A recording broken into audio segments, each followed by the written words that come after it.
안녕하세요. 오늘은 2024 수능특강 문학에 수록된 사설시조 12의 개직건을 이라는 작품을 함께 보도록 하겠습니다. 우선 먼저 읽어보고 시의 내용을 보도록 할게요.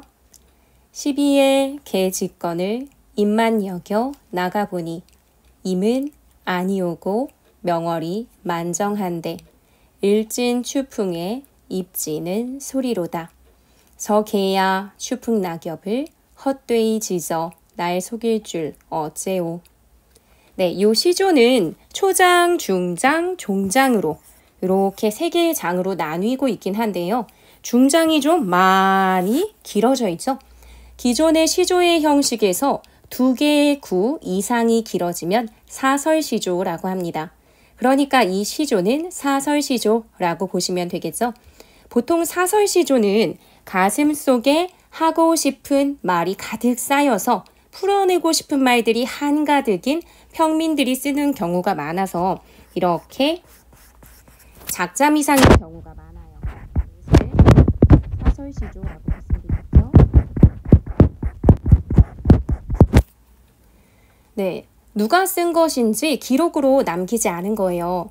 하지만 누가 썼는지도 모르는 먼 옛날 조선시대에 쓰여진 이 작품이 2023년을 살아가는 우리가 읽게 되기까지 진짜 긴 시간을 계속 그렇게 이어져 오게 한 힘은 무엇일까요? 그것은 바로 인간의 보편적 감정을 담고 있기 때문입니다. 누구의 글인지는 몰라도 나의 생각과 비슷해, 완전 공감돼 라고 하는 생각이 들면 우리는 공감 버튼, 좋아요 버튼 이런 걸 누르는 것처럼 옛날에도 그랬을 거예요. 내 생각하고 정말 비슷한데 하고 생각하면서 따라 부르고 또 다른 사람이 따라 부르고 하면서 입에서 입으로 전해지는 경우들이 많았던 거죠. 아니면 필사를 하면서 전해졌을 수도 있고요. 그래서 사설시조에서 담고 있는 내용들은요. 대체로 당대를 살아가던 사람들의 보편적인 생활 감정이나 정서를 담고 있는 경우가 많아요. 이 작품도 마찬가지일 거고요. 사설시조 이야기를 하다가 설명이 좀 길어졌는데요. 그러면 초장부터 차근차근 내용을 함께 보도록 하겠습니다. 12의 개짓건을 입만 여겨 나가보니 12, 즉 살인문이죠. 살인문 쪽에서 개 짖는 소리가 납니다. 문 쪽에서 개 짖는 소리가 날 때 화자는 바로 뭐라고 생각하냐면 임인가? 임이 왔나? 라고 여기면서 밖으로 나가보죠. 문 쪽에서 개가 짖는다고 해서 꼭 누군가가 왔다 라고 하는 보장도 없는 거고요. 사실 누군가 왔더라도 그 대상이 임이다 라고 할 수 있는 보장도 없겠지만 화자는 임인가 봐 라고 생각합니다. 그만큼 화자에게 이 임이라고 하는 대상은 기다림의 대상이자 그리움의 대상이라고 볼 수 있는 거겠죠. 그리움, 기다림의 대상이라고 볼 수 있는 거예요. 그러니까 개만 짖어도 야, 내가 기다리던 임이 왔나 보다 하고 기대를 하는 거죠. 이렇게 초장의 주된 정서는 기대라고 볼 수 있습니다. 임이 온 건가? 라고 말이죠.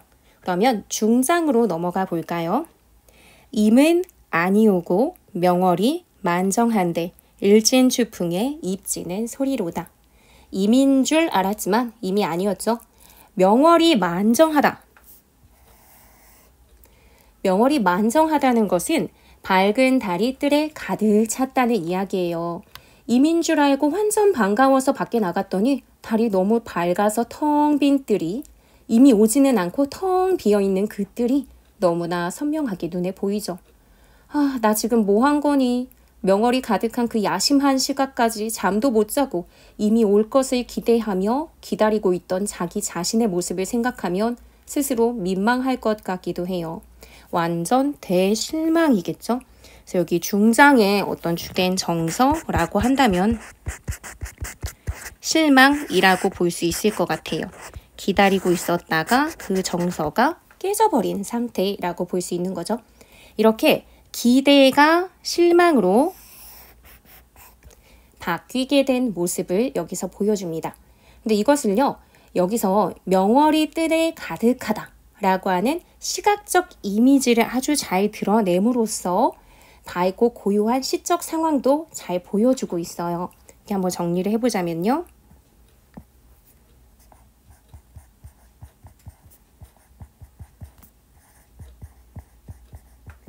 달빛이 가득하다라고 하는 시각적 이미지를 통해 굉장히 밝고 고요한 상황을 보여주는 거죠. 실제 그들에 내가 기다리던 임이 서 있었다면 나는 그 명월이 만정한 것 따위는 눈에 들어오지도 않았을 거예요. 임이라고 하는 그 존재가 뜰을 가득 채웠을 테니까요. 그런데 야속하리만치 밝은 달빛만 아주 고요히 채워진 상태에서 임의 부재, 임이 없다라는 사실이 너무나 명확하게 확인이 되었을 거예요. 그러니까 시각적 이미지, 그 밝고 고요한 상태가 어떤 임이 없는 상태를 오히려 더 잘 보여줬을 것 같습니다. 그리고 그 순간 화자는 일진 추풍의 잎 지는 소리를 듣습니다. 일진 추풍의 잎 지는 소리로다 라고 이야기를 하죠. 한바탕의 가을 바람에 잎이 지고 있는 소리를 듣는 거예요. 그런데 바람에 잎이 지는 소리가 크면 얼마나 크겠어요. 막 잎이 지면서 우지끈 와지끈 하지 않죠? 그냥 팔랑 하고 떨어질 거예요. 근데 제가 지금 팔랑이라는 말을 하기는 했지만요. 이것 역시 잎사귀가 떨어지면서 팔랑 하고 소리를 낸다기보다는 가벼운 잎이 바람에 살랑살랑 떨어지는 모양, 이걸 얘기하는 게 팔랑이라는 말이지 뭐 실제로 팔랑 하고 소리를 내는 건 아니잖아요. 그러니까 정말 잎이 지고 있는 그 소리는 엄청 크거나 하지 않았을 거예요. 하지만 크든 작든 간에 여기서는 잎 지는 소리라고 하면서 청각적으로 그 느낌을 연상하게 만들기 때문에 청각적 이미지가 사용된 부분이라고 볼 수 있습니다. 정말 엄청난 청력의 소유자가 아닌 이상 잎 지는 소리를 듣기란 쉽지가 않을 텐데 마침 명월이 가득한 뜰에 가을 바람에 떨어지는 잎사귀를 보면서 그게 마치 떨어지는 것 같은, 그래서 떨어지는 소리를 내는 것 같이 느끼는 걸로 표현을 함으로써 임을 고독하게 기다리는 이 밤이 굉장히 조용했구나, 나 혼자 외로이 있었구나 라는 걸 잘 보여주는 것 같아요. 이런 소리마저 들리는 것처럼 표현을 하면서 굉장히 쓸쓸하고도 고독한 깊은 밤, 심야라고 하죠. 이 심야의 분위기를 잘 느끼도록 그렇게 해주는 거예요. 임은 오지 않고 다들 잠든 깊은 밤, 화자만이 홀로 임을 기다리는 시간. 그렇기 때문에 개가 짖는 소리가 더 화자의 마음을 깨웠을지도 모르겠습니다. 추풍의 잎 지는 소리마저도 느껴지는 것 같은 그 고요한 시간이기 때문에 개 짖는 소리 막 컹컹 하고 짖겠죠? 화자를 반사적으로 밖으로 나가게 만들어준 거죠. 우와, 이미 왔나 봐 하면서 말이에요. 이렇게 잎 지는 소리는요, 개 짖는 소리하고는 굉장히 같은 소리라고는 볼 수 있지만 굉장히 확연하게 소리의 차이라든지 이런 걸 다르게 느끼게 해주는 확연하게 대비되는 소리라고도 볼 수 있어요. 그래서 이 잎 짖는 소리라고 본다면 개 짖는 소리와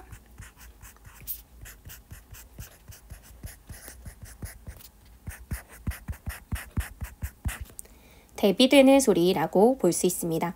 그리고 이 개 짖는 소리는요, 이미 왔을 거라고 착각하게 만드는 소리이기도 하죠. 개 짖는 소리가 들렸기 때문에 이미 왔나 봐 라고 이제 착각을 하게 되는 거거든요.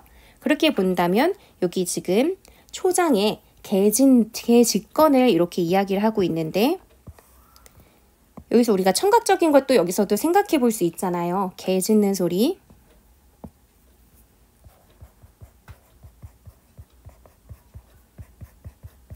이게 들렸던 거죠. 이 소리가 들렸기 때문에 이미 왔나 봐 라고 착각을 하게 됩니다. 그러니까 개 짖는 소리는 화자가 이미 왔나 보다 라고 착각하게 만드는 원인이겠다 라고 보실 수 있을 것 같아요. 그런데 이게 이제 이런 개 짖는 소리가 들리지 않았으면 오늘도 화자는 그냥 조용히 고독하게 방에서 임을 기다리기만 했을 거예요. 밖으로 뛰쳐나가서 임인가? 하고 살펴보는 일은 없었겠죠. 그러면 또 이렇게 시로 쓰면서 그 마음을 표현하는 일도 없었을지도 몰라요. 왜냐하면 별다른 사건이 없었으니까요.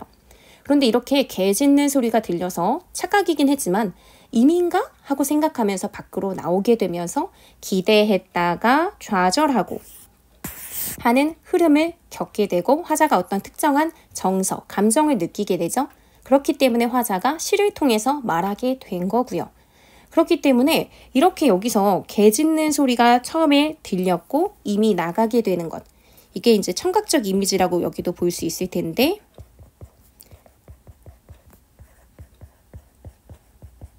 개 짖는 소리와 같이 이런 청각적 이미지가 등장하면서 화자가 결국은 자기의 감정, 임에 대한 감정이든 외로움이든 기대감이든 실망이든 이런 화자의 정서를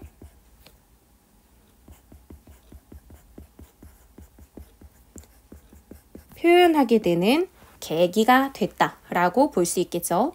이 부분만 제가 지금 빨간색으로 적었는데요. 이번 수능 특강 선지에서 다루고 있는 내용들은 이렇게 빨간색으로 표시해 보도록 할게요. 좀 구별이 될 수 있게. 어쨌든 내용상 종장까지 이어서 보도록 하겠습니다. 저 개야 추풍 낙엽을 헛되이 짖어 날 속일 줄 어째요 라고 이야기하죠. 저 개라고 하면은 아까 그 초장에서 짖었던 개라고 보시면 되겠죠. 근데 이 저 개야 하면서 이제 말을 한단 말이에요. 걔한테 말을 거는 거죠. 그러니까 이렇게 이 부분에서는 표현 방식으로 따지자면 어떤 대상을 부르고 있으니까 도노법을 쓰고 있어요. 그래서 도노법이 사용됐고요. 개라고 하는 명시적 청자, 즉 그래서 명확하게 드러나는 청자죠. 이걸 밝히면서 마치 청자에게 말을 건네는 것 같은 그런 어조를 사용하고 있습니다. 청자에게 저 개야 하면서 이제 개한테 말하듯이 표현을 했거든요. 청자에게 말을 건네는 어조. 여기 빨간색으로 썼죠? 요거는 이제 수능 특강에 나왔던 선지 내용이에요. 어쨌든 저 개야 하고 얘기하면 당연히 좋은 말은 안 나오겠죠. 추풍 낙엽. 여기 중장에서 일진 추풍에 졌던 그 잎을 얘기하는 걸 거예요. 추풍 낙엽이 이제 떨어지게 되는데 이미 온 것도 아닌데 헛되이 괜히 짖어서 이제 걔가 날 짖어서 날 속였다라고 보는 거죠. 그냥 가을바람에 이파리가 떨어졌을 뿐인데 너는 이미 올 때나 짖어야지 괜히 짖어서 왜 나를 속였냐. 날 속일 줄 어째요. 날 속인 것을 어찌할까. 속이면 어쩌니 하면서 한탄과 원망을 담아서 걔에게 이야기하고 있습니다. 어째요 하면 이제 뭐 어찌할까 뭐 이런 건데 여기에는 이제 야 임께서 오신 것도 아니고 그냥 잎사귀가 떨어진 것 뿐인데 그걸 가지고 네가 짖어대면서 나를 속이면 어떡하니? 라고 이야기를 하는 거겠죠. 갑자기 애꿎은 개만 나쁜 개가 됐어요. 그냥 가을바람에 떨어지는 잎이 너무 예뻐서 짖었을 수도 있고요. 그냥 갑자기 배가 고파서 짖었을 수도 있고 개가 짖는 건 개만의 사정이 있는 것이지 그게 꼭 임이 왔을 때만 짖어줘야 되는 건 아니잖아요. 이건 화자의 입장인 거지. 하지만 우리는 100% 화자의 입장에서 쓰여진 화자의 시를 또는 화자의 말을 듣고 있는 거니까 화자의 관점으로 봐줘야 하긴 하죠. 여기서 개는요. 화자의 원망을 다 받고 있는 대상, 원망의 대상이라고 볼 수 있습니다. 원망의 대상. 사설시조에서는 이런 게 조금 나와요. 어떤 대상을 이제 임을 내가 직접 원망할 수는 없으니까 임 대신 다른 존재를 원망하는. 그래서 원망의 대상이 이제 나오는 경우가 있는데 여기도 마찬가지죠. 그래서 원망의 대상이라고 보시면 될 것 같고요. 초장에서 임이 오나 하는 기대를 품게 만들었는데 실망을 안겨줬으니까 이 개가 원망의 대상이라고 말씀드린 거고 그렇게 본다면 종장의 주된 정서도 당연히 원망이라고 보실 수 있겠죠. 그래서 여기서 정서의 어떤 흐름이라고 보신다면요. 기대가 실망으로 바뀌었고요. 실망감이 즉 원망으로 흘러가는 것이라고 보시면 됩니다. 자리가 마땅치 않아서 종장에 있는 감정의 흐름을 여기 아래다가 좀 쓸게요. 그래서 원망이 주된 정서라고 보시면 됩니다. 네, 이렇게 이미 오지 않아서 실망스럽고 쓸쓸하고 원망스러운 감정들은 작품의 계절적 배경을 통해서도 더 잘 부각되는 면이 좀 있어요. 이 시를 읽고 사계절 중 어느 계절이 생각나냐? 라고 물으면 당연히 가을이라는 말이 나오겠죠. 계속 일진 추풍 낙엽이라고 해서 가을 추자를 쓴 가을을 의미하는 말이 계속 나오고 있으니까요.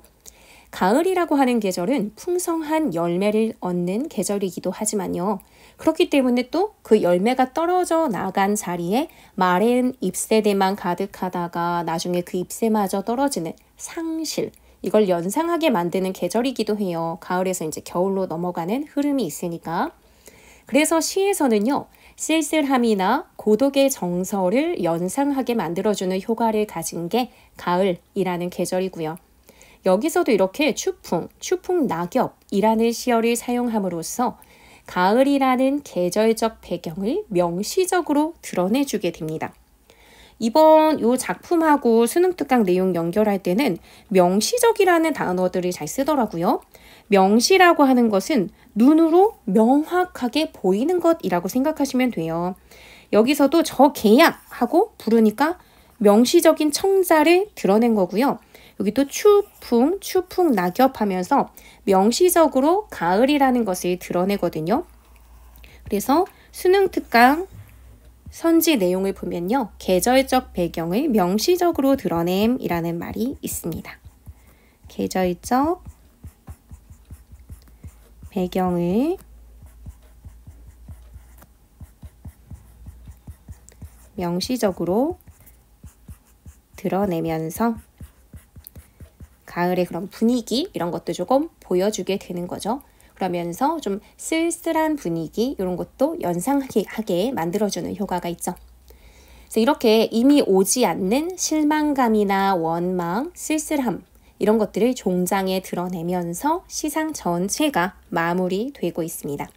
그러면 전체를 다 봤고요. 주제만 정리하고 끝내도록 할게요.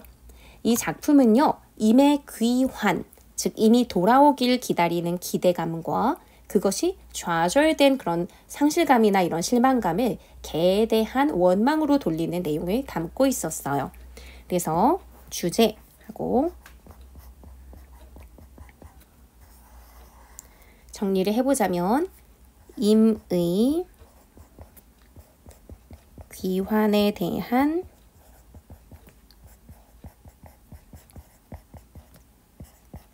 기대감과 개에 대한 원망 이렇게 수능특강에 나와 있는 주제로 한번 정리를 해봤습니다. 네, 이렇게 해서 전체 내용 다 정리를 해봤고요. 다음에 또 여러분들이 공부하시기에 도움이 될 만한 영상으로 찾아오도록 하겠습니다. 오늘 모두 수고하셨습니다. 안녕히 계세요.